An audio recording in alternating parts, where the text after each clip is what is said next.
7 o'clock, we'll call the White Stormwater Board meeting to order. Start with roll call. Jamie Dine. Here. Michael Hendrickson. Here. And Dennis Capozzi. Yes. All right, we have a quorum.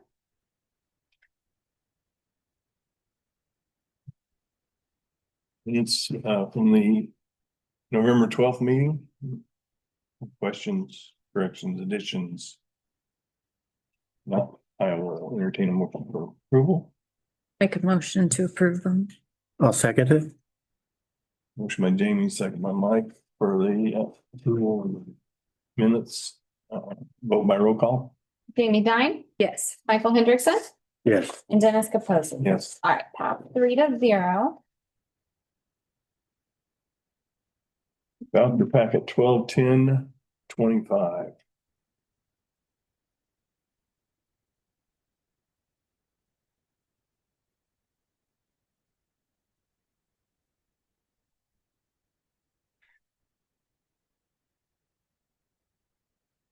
Questions? Let me Entertain a motion. I'll make a motion to accept the voucher packet from 1210. I'll second the motion. Motion by Mike to approve the voucher packet 121025, seconded by Jamie. Vote by roll call, please. All right, Jamie Dine. Yes. Michael Hendrickson. Yes. And Dennis Capozzi. Yes. 3-0. Financial reports. All right, so the current fund balance for the stormwater account is $1,360,220.26. The revenue for the month is $74,539.05. The total amount dispersed for this month was $20,067.94. And then the stormwater account was able to profit $2,940.54 of interest from the same. Ooh.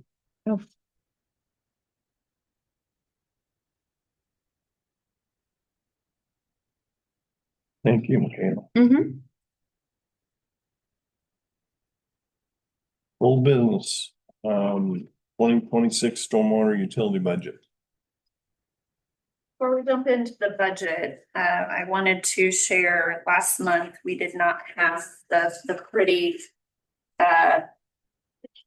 budget that Adam had done for us last year, and I told you it was coming in. The other thing that I want to share with you is he had put together the cash flow by fund, and I had received it the day of like the council meeting, but I may have shared this with you, but this is a cleaner version of it. But the cash flow by fund, this is how he determines what does it take to operate the utility, and then what are our overages that we could potentially then put out to this depreciation account. And so the projected depreciation for 2025 was the $224,955, and this year's estimated depreciation amount is $263,179. So when you take those numbers and then kind of take out the additional we had put in to the operating budget for 2026 capital outlay of $250,000, the overall stormwater budget is only being requested to be increased by $22,132. So this is, like I said, a much cleaner version than what we had received last month. But as you all can tell, the revenue balances have trended up and continued to trend up as we kind of move forward with the stormwater. With the stormwater department, I will tell you that we have plans to do quite a few projects for next year. Brian has gone back through when I started out as an administrative assistant. We had started a spreadsheet, a project list. It was called The List. And we had it broken down by not just storm, but sewer and water as well. And so I've brought that back to life and asked Brian to go through all the stormwater projects that even went back to 2018. Are they still relevant? If they are, let's put them back on a list. Let's get that list up and going. As well as, ones that are smaller that we can kind of chip away at with our operating budget, but then also looking at a larger project, capital project out here on Whiteland Road. So with what is put in the operating budget so far for proposed for next year, I believe I've shared this with you, is we are looking at a vac truck that could potentially help with projects that would be split between water, sewer, and storm. Ideally, how much would it actually be used for storm? Is it equal to sewer or water? That's to be determined, but we put in 250,000 for each utility to cost share that piece of equipment, but our estimates are coming in lower than that for the actual piece of equipment.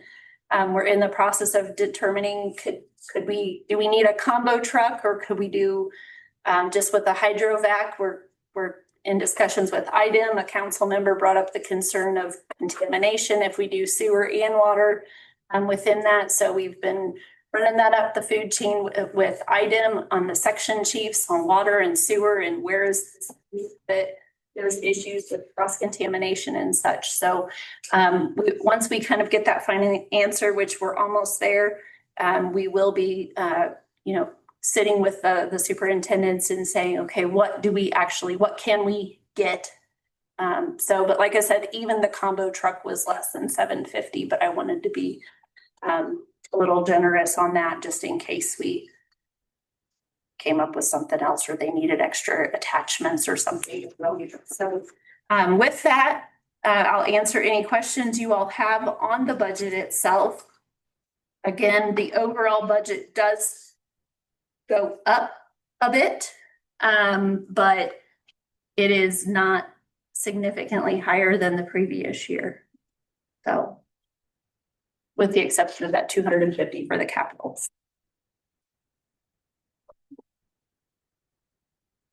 So I have a question. Yes. It kind of still gets to me on the transfer out depreciation. That's money that's not technically leaving us, right? It's not leaving. It's kind of going into a savings account. Okay. If you're marking it to where so the way that Adam has explained it is, we want to try to keep our budget, our operating budget, to what it actually costs to run that utility for the year.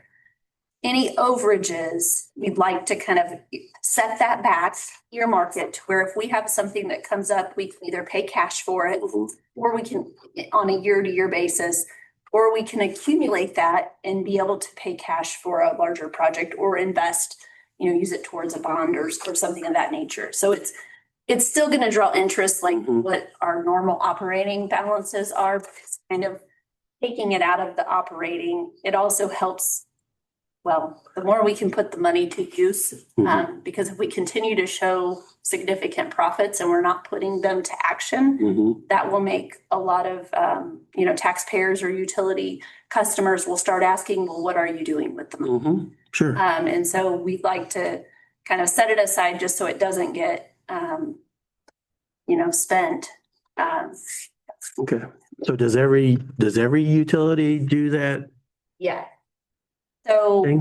the water Situation? and water and sewer have improvement funds. Okay. And so what I've asked for, since Adam tends to use the word depreciation, I interpret that as our improvement fund. Okay. For bigger projects and such. And so I've asked him to set up the stormwater depreciation similar to the improvement fund. Okay. That's all. Are there any other questions on the budget?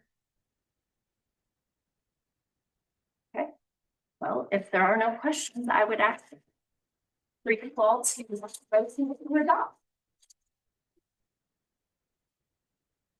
Make a motion to adopt the stormwater budget, 2026 budget. I'll second that motion.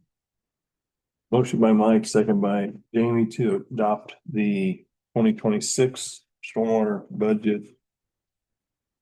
Let me clarify something, if I might. Is it 871,550 or 551? I see Adam's numbers. It's probably, let's go with the 551, because I see there is a dollar difference, but So it being 871,551, vote by roll call. Jamie Dine, Yes. Mike Hendrickson, Yes. and Dennis Capozzi. Yes. All right. 0.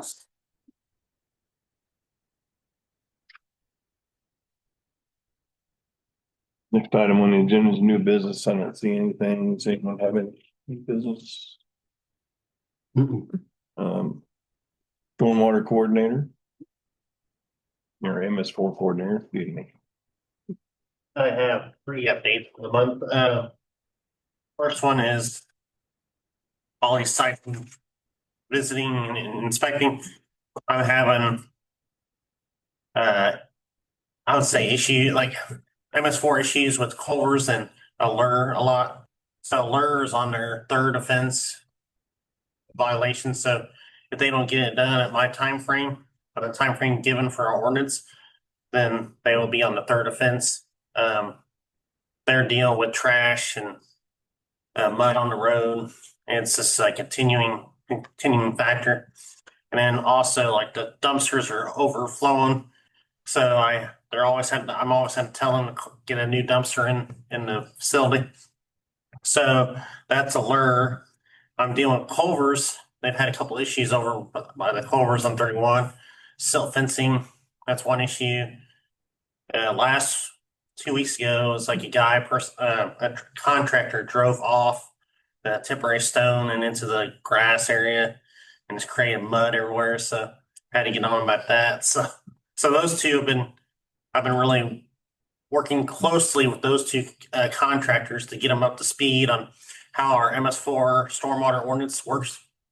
Then the other thing I've been doing, besides all these, there's like 12 or 13 sites I'm visiting. I also did MS4 training, the yearly training for our town employees. Every year we have to check the box by having a 45-minute presentation or training. I think it was a pretty good one this time. There's a lot of questions and answers. It lasted like 45 minutes, and I think a lot of people came away with knowing what to expect in good housekeeping in the town of Whiteland. And then the third thing is ERUs, where we've Redwood and Allure, they got occupancy on a couple of the buildings. So I've been actually calculating the ERUs for those buildings. And so now the utility clerk's office has those ERUs for them to start charging the residents for the stormwater fee. So Is that something you calculate? what was that? Is that something you calculate? Yes, I go by the prints, like what's given to me, and I have to scale off and see how much square footage is impervious, hard surface like for roofs and Sidewalk. parking lots and stuff. Yeah.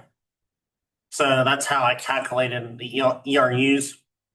So that now like the utility clerk's office can start billing that to the resident or the building itself. Mhm. So, did you have any questions? Okay. That's all I have. Thank you.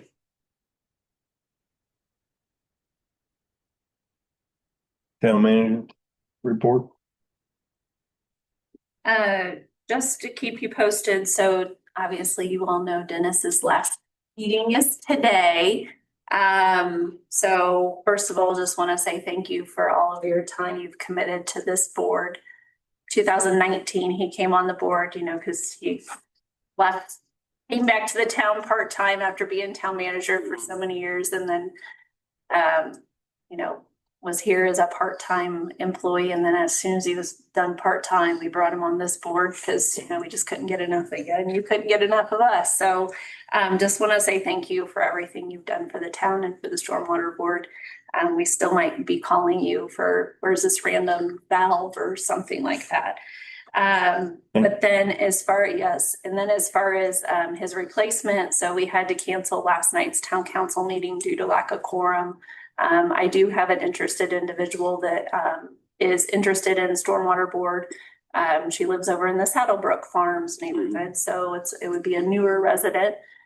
So it's the only one that's applied to be a part of stormwater board. We tried recruiting a gentleman that had an issue over in Meadow Creek, that back in 2019, I forget what year we went out there and fixed an issue that they had with one of their retention ponds, but he seemed to be a really big advocate for their ponds out there, and kind of came to us with a problem and wasn't very happy. And then Slim and his team was able to go out there and fix the problem. It was a beaver that had caused a lot of the issues.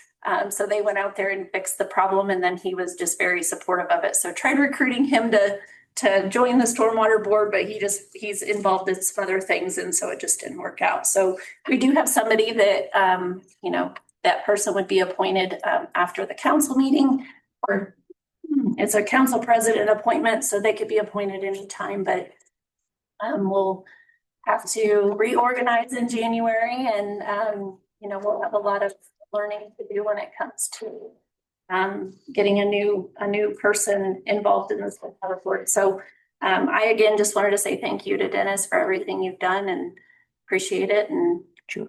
don't go too far. Staying here, we're back to taking it.